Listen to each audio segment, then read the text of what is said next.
না বরাতে আজ সে ঘুষের টাকা সুদের টাকা সাপ বিচ্ছু হইয়া ওর পেটে ধ্বংসন করতেছে, তাই ওর এরকম করুণ কান্না।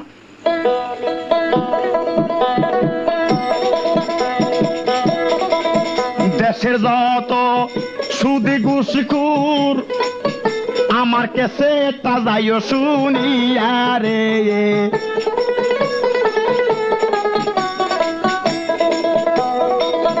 কিছু দূরে দয়াল গো নবী অগ্রসর হইল, হঠাৎ করে সামনে একটা দৃশ্য গো দেখতে পাইল। জ্বলন্ত আগুনের বিছনায় একজনকে শোয়াইতাছে জোরে করিয়া রে।